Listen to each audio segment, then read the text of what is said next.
Praise the Lord. హల్లెలూయా, హల్లెలూయా. యేసు ప్రభు అతి శ్రేష్టమైన నామంలో అతి ప్రియమైన దేవుని బిడ్డలారా, మీ అందరికీ శుభాభివందనాలు తెలియజేస్తున్నాను. అందరు ఎలా ఉన్నారు? మరి మనం ఎంతో ఆశతో ఎదురు చూసేటువంటి మరి ఈ యొక్క లెంట్ సీజన్ వచ్చేసింది. ఎందుకంటే మన కథోలిక సంఘంలో ఈ యొక్క లెంట్ సీజన్లో మనం చాలా ప్రార్థనాపూర్వకంగా ఉంటాము. మరి ఎంతో ఉపవాసాలు చేస్తూ ఉంటారు, ఎంతోమంది దీక్ష తీసుకుంటారు. మరి చాలా ప్రార్థనలు, మరి 40 days అంతా కూడా ఎంతో ప్రార్థనాపూర్వకంగా మరి ఉంటాం. కాబట్టి మనకి చాలా మరి మన గ్రామాలలో మన విచారణలో అనేకమైన మీటింగ్స్ జరుగుతూ ఉంటాయి. దేవుని యొక్క కృపను మనం పొందుకునేటువంటి కాలం ఇది. సో ఈ యొక్క లెంట్ సీజన్ని బట్టి దేవునికి వందనాలు చెల్లించుకుందాం. మరి ఈ యొక్క లెంట్కి ఇంకొక పేరు కూడా ఉందండి, శ్రమల కాలం. శ్రమల కాలం అని కూడా పిలుస్తూ ఉంటాం. యేసయ్య ఈ లోకంలో మన కోసం ఆయన ఎన్ని శ్రమలు పడ్డాడు, మనల్ని రక్షించడానికి, మనల్ని పరలోకం చేర్చడానికి, మన పాపాలను మన జీవితం నుంచి తొలగించడానికి, మన శాపాన్ని తొలగించడానికి మరి యేసయ్య ఎన్నో శ్రమలు పడ్డారు కదండి. ఆయన పుట్టుక నుంచి కూడా శ్రమలు పడుతూనే ఉన్నారు. సో ఆయన శ్రమలను మనం ధ్యానం చేసుకోవాలి. మనం శ్రమలను కూడా ధ్యానం చేస్తూ మరి జపమాల చెప్తూ ఉంటాం కదా, యేసు ప్రభు యొక్క శ్రమలు ఎలా మన కోసం పొందుకున్నారు. తర్వాత 14 స్థలాలని మరి మనం ధ్యానం చేస్తాము ప్రతి శుక్రవారము, బుధవారం. అంటే యేసయ్య మన కోసం ఎక్కడెక్కడ ఆయన ఎంత వేదన పడ్డాడు. నా ప్రియమైన సోదరి సోదరుడా, యేసు ప్రభు మనకు జీవాన్ని ఇవ్వడానికి, ఆ పరలోక రాజ్యాన్ని ఇవ్వడానికి ఆయన శ్రమలు అనుభవించారు. అంటే శ్రమలు లేకుండా మనకి జీవం లేదు, శ్రమలు లేకుండా సిలువ లేకుండా సింహాసనం లేదు, శ్రమలు లేకుండా మన జీవితంలో స్వస్థత లేదు. మన యెషయా గ్రంథంలో 53వ అధ్యాయం మీరు చదవండి. ఈ లెంట్లో మొత్తం కూడా యేసయ్య మన కోసం ఎక్కడెక్కడ శ్రమలు పడ్డారు, దానికి సంబంధించిన వాక్యాలన్నీ కూడా మనం బాగా ధ్యానం చేసుకోవాలి. 53వ అధ్యాయంలో మనం చూసినట్లయితే మరి యేసు ప్రభు ఎలా ఆయన ఈ లోకంలో ఆయన ఒక ఆకారం లేకుండా ఒక కురూపిగా, మరి ఎవరు కూడా చూడలేనటువంటి ఒక వ్యక్తిగా ఆయన మారిపోయారు. ఆయన శరీరం అంతా గాయాలు, ఆయన వీపు ఒక పొలములాగా దున్నబడింది. మరి ఆయన కాచిన రక్తం అంతా కూడా ఈ భూమి మీద ఒలికింది. ఆయన పొందినటువంటి దెబ్బల ద్వారా మనకి స్వస్థత కలుగుతుంది. ఆయన చిందిన రక్తం ద్వారా మనకి పాపక్షమాపణ, మనకి ఒక ప్రాయశ్చిత్తం అనేది ఆయన చేశాడు. మన పాపాల కోసం, మన శాపాల కోసం ఆయన నలిగిపోయాడు అని చూస్తున్నాము. ఆయన విరిగిపోయాడని చూస్తున్నాము. ఆయన ముఖాన ఉమ్మి వేయబడ్డాడు. ఆయన కాళ్ళలో, చేతులలో మరి మేకులు దించబడ్డాయి. ఆయన తలలో ముళ్ళ కిరీటం దించబడింది. సో ఇవన్నీ ఇన్ని గాయాలు ప్రియులారా, ఆయన శరీరం అంతా కూడా గాయాలు, బాధలు, వేదన, ఆయన హృదయంలో వేదన. ఆ గెత్సెమన తోటలో ఆయన ప్రార్థన చేసేటప్పుడు ఆ యొక్క బాధకి, ఆ యొక్క టెన్షన్కి ఆయనకి చెమట రక్తముగా మారిపోయిందంట. అంటే మామూలుగా మనకి వేడి వస్తే మనకి టెన్షన్ అయితే చెమట వస్తుంది. కానీ ఎప్పుడైతే ఆ యొక్క టెన్షన్ ఇంకా ఎక్కువ అయిపోతుందో, చాలా హై బీపీ అట్లా అయిపోయినప్పుడు ఏమవుతుందండి, నరాలన్నీ కూడా చిట్లిపోయి రక్తం అనేది బయటికి వచ్చేస్తుంది. మన చర్మంలో నుండి, స్వేద గ్రంథుల్లో నుండి ఆ రక్తం బయటకు వస్తుంది. అంటే యేసు ప్రభు అంత బాధపడ్డాడు, అంత వేదన పడ్డాడు. ఎవరి కోసం అండి? ఎవరి కోసం ఆయన కష్టపడ్డాడు? ఎవరి కోసం ఆయన ముళ్ళ కిరీటం ధరించుకున్నాడు? ఆయన చేతులలో మూలలు ఎవరి కోసం తీసుకున్నాడు? ఆయన కాళ్ళలో మూలలు ఎవరి కోసం తీసుకున్నాడండి? ఆయన 39 కొరడా దెబ్బలు, అవి మామూలు దెబ్బలు కాదండి. ఆ కొరడాలకి ఎంతో పెద్ద పెద్ద కొక్కాలు, ఇనుప కొక్కాలు ఉంటాయన్నమాట. అవి ఒక్కొక్క కొక్కానికి 9 ఉంటాయంట.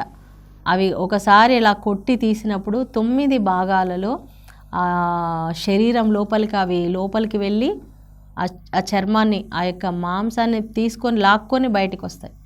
అంటే అంత భయంకరమైనటువంటి వేదన. ఎవరి కోసం? కేవలం నీ కోసం, నా కోసమే నా ప్రియమైన దేవుని బిడ్డలారా. కాబట్టి ఈ మొదటి దినం నుంచి అయితే ఈ యొక్క శ్రమల కాలంలో మనం యేసు ప్రభు మన కోసం అనుభవించిన శ్రమలని మనము ధ్యానం చేసుకుందాము. మరి యేసయ్య మన పాపాల నుండి మనల్ని విడుదల చేయడానికి, మన రోగాల నుండి మనల్ని స్వస్థత పరచడానికి, మరి మన జీవితంలో ఉన్నటువంటి శాపము ఏదైతే ఆదాము చేసినటువంటి పాపము ద్వారా మనకి మరణం వచ్చింది, తర్వాత శాపము వచ్చింది, తర్వాత వ్యాధులు వచ్చేసాయి, మరి దారిద్ర్యం వచ్చేసింది. ఇవన్నీ కూడా ప్రియులారా ఒకదాని తర్వాత ఒకటి అన్నీ మన జీవితంలోకి కీడు అనేది వచ్చింది. ఈ భూమి మీద ముళ్ళ పొదలు, గచ్చ పొదలు మొలవడం ప్రారంభించాయి. అంతకుముందు ఈ భూమి ఎంతో చక్కగా, అందంగా, ఎంతో ఫలభరితంగా ఉండేది. కానీ ఎప్పుడైతే పాపము వచ్చిందో అప్పటి నుంచి మరి ఈ నేల శపించబడింది. మరి ఆదాము మానవుడు శపించబడ్డాడు, అవ్వ శపించబడింది. మరి కలిగే ప్రసవ సమయములో స్త్రీలకు ఎంతో విపరీతమైన నొప్పులతోటి వాళ్ళు బాధపడి సంతానాన్ని వాళ్ళు కనడం అనేది జరుగుతుంది. అది కూడా ఒక శాపము. సో ఇన్ని శాపాలు, వీటన్నిటి నుంచి మనకు విడుదల ఎలా కలుగుతుందంటే ఒకే ఒక శ్రమ, సిలువ శ్రమ ద్వారా.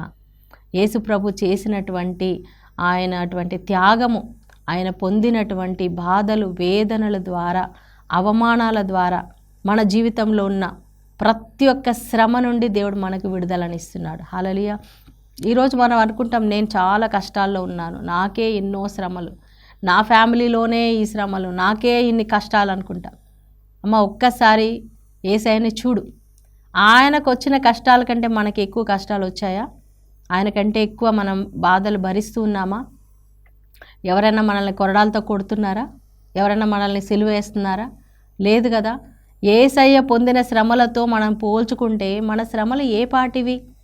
రోమా పత్రికలో పౌలు గారు చెప్తూ ఉన్నారు, మనము వారసులం. దేవుడు మనల్ని పిలిచాడు, ఆయన మనకు ఒక స్థానాన్ని ఇచ్చాడు. ఎంతమంది అయితే ఆయనను అంగీకరిస్తున్నారో, మరి యోహాను సువార్త 3:16 ప్రకారము మనం ఆయన బిడ్డలుగా మారే అధికారం ఇచ్చాడు. మనం ఆయన కుమారులుగా, కుమార్తెలుగా మారాము. మరి కుమారులుగా మారాము, కుమార్తెలుగా మారామంటే మనము వారసులము. ఈ లోకంలో మన డాడీ ఉన్నాడు అనుకోండి, డాడీ ఒక 3 కోట్లు సంపాదించాడు లేదా 10 కోట్లు సంపాదించాడు. ఆయన తదనంతరము ఆ యొక్క ఆస్తి కానీ, ఆ యొక్క పొలము కానీ, ఆ వారసత్వం ఎవరికి వస్తుందండి? ఆయన బిడ్డలుగా మనకు వస్తుంది. అబ్బాయిలకి అమ్మాయిలకి కూడా వస్తుంది వారసత్వం. అంటే వారసులం కాబట్టి, తండ్రి బిడ్డలం కాబట్టి. సేమ్ అలాగనే మనము దేవుని బిడ్డలం. ఇప్పుడు యేసు ప్రభు రక్తము ద్వారా, మరి విశ్వాసం ద్వారా మన యేసే బిడ్డలుగా మనం మారాము.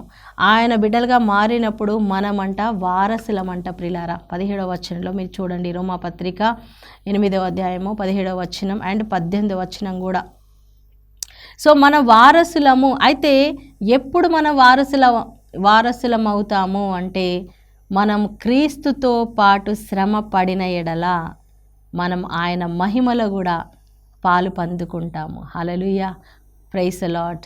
నా ప్రియమైన దేవుని బిడ్డలారా, క్రీస్తుతో పాటు మనం శ్రమ పడాలి. నాకు శ్రమలొద్దు, నాకు కష్టాలొద్దు, నాకు ఎవరు ఏ అవమానాలు ఇవ్వద్దు, నాకు ఎలాంటి బాధలు పెట్టొద్దు, నేను అంత హాయిగా ఉండాలి, సంతోషంగా ఉండాలి, నాకు ఏ ఒక్క రోగం రావద్దు, నాకు ఏ ఒక్క అప్పులు రావద్దు, నాకు అసలు కష్టం అనేది తెలియవద్దు, నేను ప్రార్థన చేస్తే అద్భుతాలు జరిగిపోవాలి, అలా నేను ఉండి దేవుని బిడ్డగా ఉండి ఈ లోకం నుంచి వెళ్ళిపోవాలి అని కోరుకుంటే మాత్రం అది జరగదు ప్రియులారా. హల్లెలూయా. మనం ఈ లోకంలో యేసయ్య బిడ్డగా మారాము అంటే మనకు కష్టాలు ఖచ్చితంగా వస్తాయి.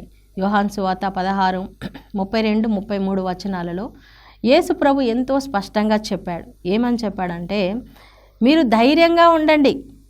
ఎందుకు ధైర్యంగా ఉండాలి? ఈ లోకంలో మీకు శ్రమలు కలుగుతాయి. హల్లెలూయా. ఇంకా నేను మీకు తోడుగా ఉంటాను, మీకు నేను అన్ని సహాయం చేస్తాను, నేను మీ దేవుడను, కరెక్టే. కానీ మీకు శ్రమలు వస్తాయి. ఎందుకంటే యేసు ప్రభు బిడ్డలుగా ఈ లోకంలో మనం జీవిస్తున్నప్పుడు మనకు ఒక శత్రువు ఉన్నాడండి మన చుట్టూ. మన శత్రువు ఎవరండి? సైతానుడు, అపవాది ఉన్నాడు. సో వాడి దూతలతో వాడు మన చుట్టూ ఎప్పుడు కూడా గర్జించు సింహము వలె తిరుగుతూ ఎవరిని కదిలించాలా, ఎవరిని మింగేయాలా అని చెప్పేసి సైతానుడు చూస్తూ ఉన్నాడు, ఎదురు చూస్తూ ఉన్నాడు. కాబట్టి మనకి ఎన్నో రకాల శోధనలు వస్తాయి, శ్రమలు వస్తాయి, కష్టాలు వస్తాయి, అవమానాలు వస్తాయి. మన ఫ్రెండ్స్ ద్వారా రావచ్చు, బంధువుల ద్వారా రావచ్చు, లేదా నీ ఇంట్లో ఉన్న వాళ్ళ ద్వారా రావచ్చు. నువ్వు చక్కగా ప్రార్థనలో ఎదుగుతున్నావు. ఇప్పుడు ఈ లెంట్లో నువ్వు ఎంతో ప్రార్థన చేయాలనుకుంటావు, ఉపవాసం ఉండాలనుకుంటావు, కానీ నీ ఇంట్లో ఉన్న వాళ్ళ ద్వారా నీకు శోధన వస్తుంది. నీకు ఇంకెక్కువ కష్టం రావచ్చు. ఎవరో వచ్చి నిన్ను తిట్టేస్తారు, ఎవరో వచ్చి నిన్ను అవమానపరుస్తారు. ఆ శ్రమలో, ఆ కష్టంలో నువ్వేం చేస్తావు?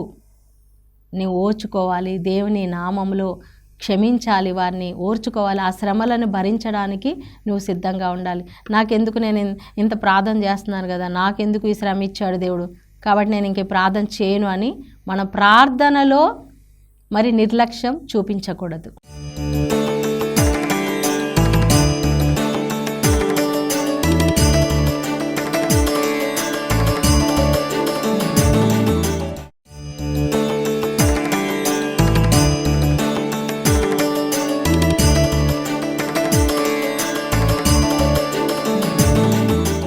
నాకు బాగా తెలిసినటువంటి ఒక సహోదరి ఎంతో చక్కగా ప్రార్థనలో ఎదిగిందండి, దేవుని విశ్వసించింది, ఎంతో చక్కగా ఎదిగింది. కానీ ఆమె జీవితంలో కొన్ని కష్టాలు వచ్చినాయి ఆమెకి. కొంతమంది మనుషులు మోసం చేశారు. అంటే ఆమెకి ఎంతో సమీపంగా ఉన్న వాళ్ళే ఆమెకు మోసం చేయడము, లేకపోతే ఆమె ఆర్థికంగా చాలా కృంగిపోవడము, ఆమె అనుకున్నది ఏది జరగకపోవడంతో ఆమె ప్రార్థన చేయడం మానేసిందంట. Praise the Lord. ఎందుకు అంటే దేవుడు నాకేం చేయట్లేదు, ఇంకా ఏం చేసినా కూడా, నేను ప్రార్థన చేసినా కూడా దేవుడు నాకు ఇవ్వట్లేదు కదా, మరి ఇంకా నేను ప్రార్థన చేయడం ఎందుకు? సో ప్రార్థన లేదు. ఇంకా ప్రార్థన లేనప్పుడు చర్చికి వెళ్ళేది లేదు, గుడిలో కూర్చునేది లేదు, వాక్యం వినేది లేదు. ఆ సహోదరి ఇంకా తన జీవితంలో ఏమీ జరగట్లేదని చెప్పేసి, కష్టాలు వచ్చాయని వాళ్ళ బంధువులు ఆమెతో మాట్లాడడం మానేశారని, ఎవరు కూడా ఆమెను అర్థం చేసుకోవట్లేదు. బంధువులందరూ అన్నారు, నువ్వు దేవుని దగ్గరికి వెళ్ళావు, యేసుప్రభు దగ్గరికి వెళ్ళావు, నీ దేవుడు నీకేం చేశాడు, నీకేమిచ్చాడు అని వాళ్ళు ప్రశ్నిస్తూ ఉన్నప్పుడు తను సమాధానం చెప్పాల్సింది, నా దేవుడు నాకు రక్షణ ఇచ్చాడు, నా దేవుడు నా కోసం మరణించాడు, నా దేవుడు నా పాపాలు క్షమించాడు, నా పేరు జీవగ్రంథంలో రాశాడు, ఈ లోకంలో నాకు ఈ కష్టాలు వస్తే ఏంటి, నా దేవుడు నాతో ఉన్నాడు, ఈ కష్టాలు శాశ్వతంగా ఉండవు అని ధైర్యంగా చెప్పాల్సింది పోయి, ఆ సహోదరి వాళ్ళు ఏ ప్రశ్నలు అయితే అడిగారో ఆ ప్రశ్నలు ఆమె దేవుణ్ణి అడగడం మొదలుపెట్టింది. సో దేవుణ్ణి అడిగింది, దేవుడి దగ్గర నుంచి సమాధానం రాలేదు. సో ఆమె దేవుడితో మాట్లాడడం మానేసింది. ప్రియమైన దేవుని బిడ్డలారా, నీ జీవితంలో కష్టాలు వస్తున్నాయని చెప్పి దేవుడి మీద నువ్వు అలగొద్దు, సణుక్కోవద్దు, ప్రార్థన చేయడం మానొద్దమ్మా, నువ్వు బైబిల్ చదవడం మానొద్దు, గుడికి వెళ్ళడం మానొద్దు. పోయిన లెంటులో నేను ఉపవాసం ఉన్నాను, ఏమీ జరగలేదు, మళ్ళీ ఎందుకు ఈ లెంటులో నేను ఎందుకు ఉపవాసం చేయాలి అనుకోకు. నీ శ్రమల్లో, నీ కష్టాల్లో నువ్వు దేవుని యందు విశ్వాసం ఉంచాలి. Praise the Lord. చూడండి, యోసేపుకు ఎన్ని శ్రమలు వచ్చాయండి. యోసేపు జీవితంలో మనం చూసినట్లయితే దేవుడు ఆయనకు ఒక మంచి దర్శనం ఇచ్చాడు, నేను నిన్ను ఆశీర్వదిస్తాను, నేను గొప్ప నాయకునిగా చేస్తానన్నాడు. కానీ తర్వాత ఏం జరిగిందండి, తన అన్నలు ద్వేషించారు, ద్వేషించడం కాదు చంపాలని చూశారు, గోతులో వేశారు, అమ్మేశారు, బానిసలుగా, ఒక బానిసగా అమ్మేశారు. చూడండి ఎంత అసలు ఊహించలేనటువంటి పరిస్థితి. ఇంకా తన తండ్రిని ఎప్పటికీ ఆయన చూడలేరు, తన దేశాన్ని చూడలేడు, తన తమ్ముడిని చూడలేడు. ఒక బానిసగా ఐగుప్తు దేశానికి అమ్మివేయబడ్డాడు. అక్కడ ఒక బానిస బ్రతుకు, ఆ బ్రతుకులో మళ్ళీ ఆయన ఎంతో సిన్సియర్గా ఉన్న, ఎంతో నిజాయితీగా ఉన్నప్పటికీ ఆ యొక్క పోతీఫరు ఇంటిలో ఉన్నటువంటి ఆయన భార్య ద్వారా ఆయనకి శోధన వచ్చింది. ఆయన ఏ తప్పు చేయలేదు, ఆయన ఆ అమ్మాయితో ఎలాంటి పాపం చేయలేదు. కానీ అందరి దృష్టిలో ఆయన ఒక వ్యభిచారిగా, ఆయన ఒక రేపిస్ట్గా ముద్రించబడ్డాడు. ఆయన తీసుకెళ్లి జైల్లో వేశారు. ఎంత అవమానం అండి, నింద. తప్పు చేసి ఒకవేళ మాట అంటే బాధ ఉండదు, కానీ తప్పు చేయకుండా అలాంటి మాటలు పడాలంటే ఎంత కష్టం అండి.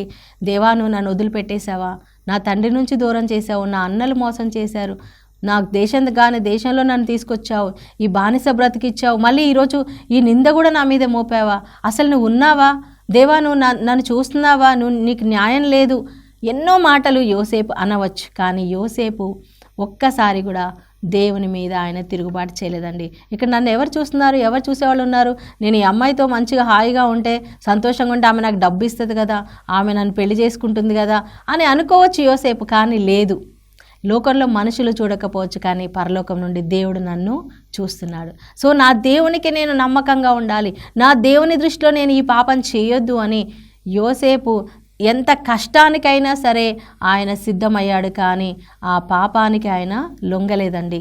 నా ప్రియమైన దేవుని బిడ్డలారా, మరి జైల్లో పడ్డాడు యోసేపు. ఎంతకాలమో తెలియదు, ఎన్ని రోజులో తెలియదు, అసలు అందులో నుంచి బయటకు వస్తాడో లేదో తెలియదు. కానీ ఆయనకు ఒక నిరీక్షణ ఉంది, నా దేవుడు నా శ్రమలను చూస్తున్నాడు. Praise the Lord. నా శ్రమల్లో నుండి ఆయన నన్ను బయటికి తీసుకొస్తాడు అని ఒక నమ్మకం ఆయనకు ఉంది. ప్రియులారా, ఒకరోజు వచ్చింది, ఆ యొక్క చెరసాలలో నుండి దేవుడు సింహాసనం ముందు నిలబెట్టాడు. సింహాసనం ముందే కాదండి, ఆయనని సింహాసనం మీద ఎక్కించాడు.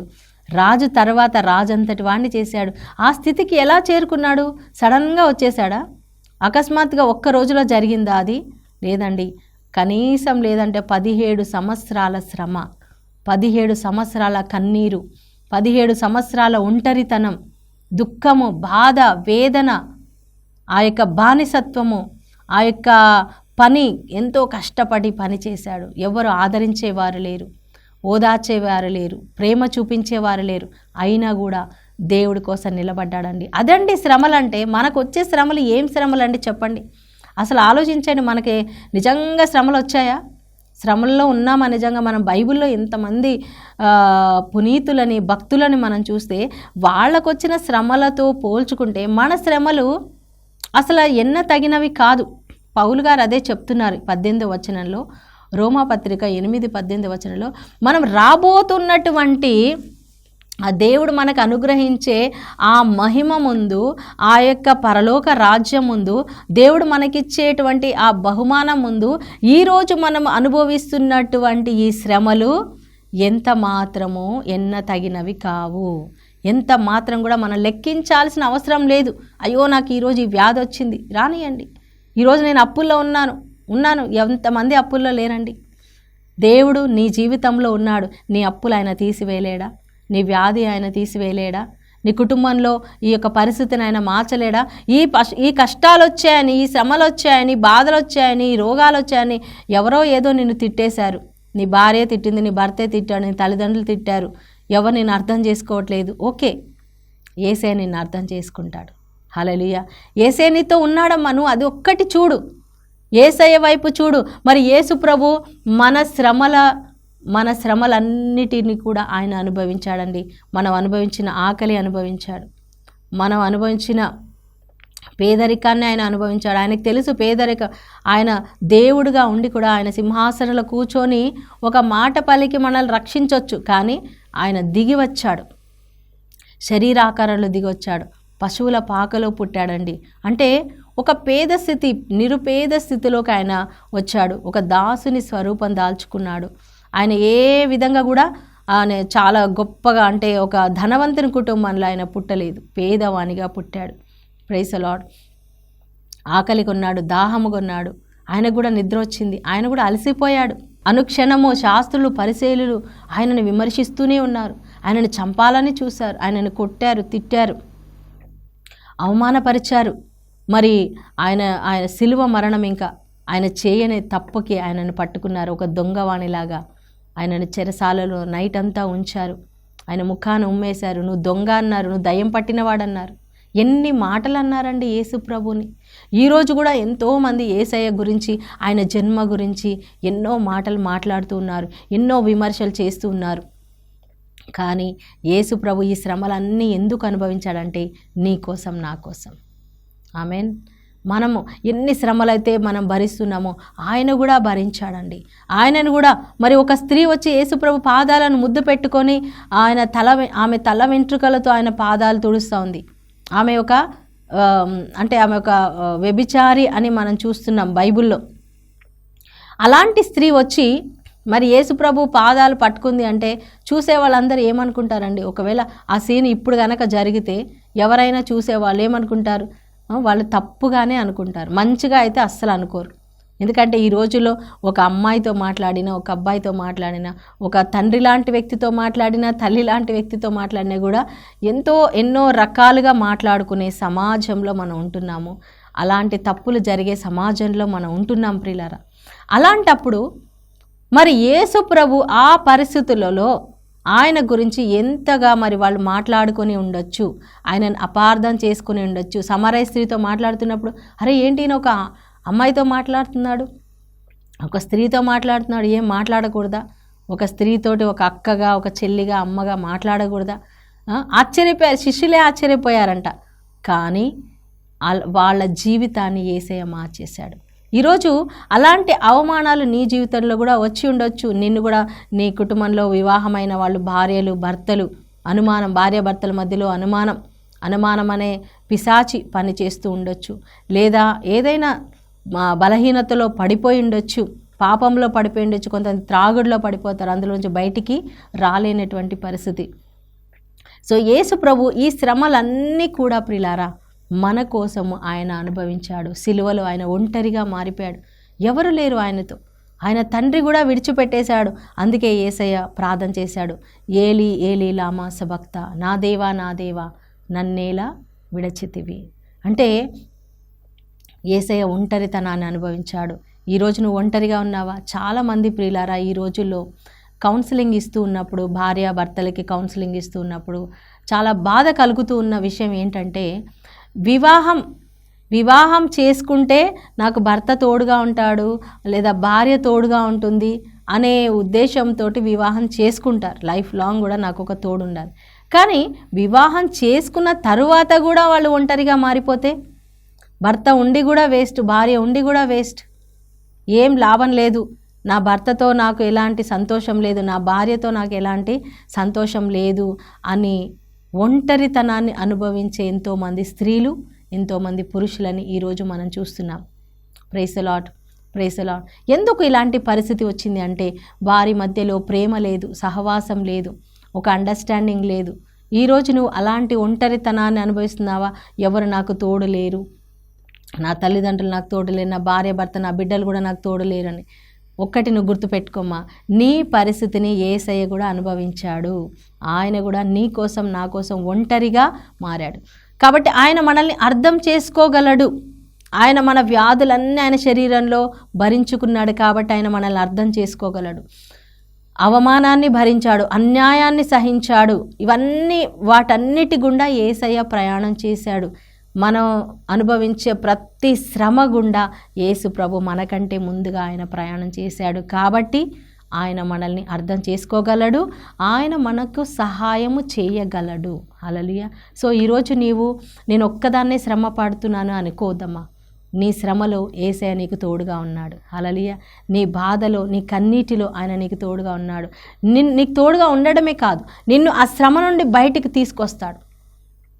తప్పకుండా నిన్ను విడిపిస్తాడు, నిన్ను రక్షిస్తాడు, నీకు మళ్ళా సంతోషాన్ని ఇస్తాడు. అందుకే ఆయన మన దుఃఖాన్ని సంతోషంగా మారుస్తాడు. కాబట్టి నీ జీవితంలో నీ కష్టాలు చూడకు, ఈ శ్రమలు చూడకు, బాధలు చూడకు, ఆయన వైపు చూడు. ఆయన మన కొరకు ఉన్నతమైన గొప్ప మహిమను మన కోసం సిద్ధపరిచి ఉంచాడు. కాబట్టి రాబోతున్న మహిమను మనం పొందుకోబోతున్నాం, అద్భుతమైన మహిమను పొందుకోబోతున్నాం. కాబట్టి ఈ లోక శ్రమలను మనము లెక్క చేయవద్దు. హల్లెలూయా. యేసు ప్రభు సిలువను చూడండి, ఆయన శ్రమలను చూడండి. ఆయన పొందిన శ్రమల ద్వారా మనకు విడుదల, రక్షణ, స్వస్థత కలుగును గాక. ఆమేన్. ప్రార్థన చేసుకుందాం. మహోన్నతుడా, సర్వోన్నతుడా, మా ప్రియ పరలోక తండ్రి, నీ పరిశుద్ధ నామానికి మహిమ కలుగును గాక. అవును తండ్రి, శ్రమల ద్వారా మాకు సింహాసనాన్ని ఇస్తున్నావు, శ్రమల ద్వారా మాకు రక్షణని ఇస్తున్నావు నాయన. ప్రభా, నీవు పొందిన ప్రతి శ్రమ ద్వారా మాకు ఆశీర్వాదం ఇచ్చావు. అలాగే తండ్రి, మా జీవితంలో వస్తున్నటువంటి ప్రతి శ్రమ, శోధన, ఇరుకు ఇబ్బందుల ద్వారానైనా దేవా మేము కూడా విశ్వాసంలో ఎదిగి ఈ లోకానికి నైనా ఆశీర్వాదంగా మారడానికి సహాయం చేయండి. ఎంతమంది బిడ్డలైతేనైనా శ్రమల్లో, బాధల్లో, కష్టాల్లో ఉన్నారో వారందరినీ ప్రభా మీరు దీవించండి. వారి దుఃఖాన్ని సంతోషంగా మార్చండి, వారి శ్రమలను ఆశీర్వాదంగా మార్చండి నాయన. ప్రతి బిడ్డ జీవితంలో అద్భుత కార్యాలు జరిగించమని యేసయ్య ఈ శ్రమల దినాలలోనైనా మేము నీ శ్రమల గురించి ధ్యానిస్తూ ఉండగా మా జీవితంలో అద్భుతాలు జరుగునుగా కానీ ప్రార్థిస్తున్నాం తండ్రి. ఎంతమంది అయితే మరి ఉపవాసం మొదలుపెట్టారో, ఈ 40 రోజులు దీక్ష తీసుకున్నారో ఆ బిడ్డలందరినీ కూడా మీరు ఆశీర్వదించండి. దేనికోసమైతే వాళ్ళు ప్రార్థన చేస్తున్నారో వారి ప్రార్థనలన్నీ ఆలకించి వారి శ్రమలన్నిటి నుంచి వారిని విడిపించమని, ధైర్యపరచమని నీకే మహిమ ఘనతారాధన చెల్లిస్తూ నజరేయుడైన యేసు నామములో ప్రార్థించి వేడుకుంటున్నాం తండ్రి. Amen, amen, amen. దేవుడు మీ అందరిని దీవించును గాక. God bless you. షలోమ్.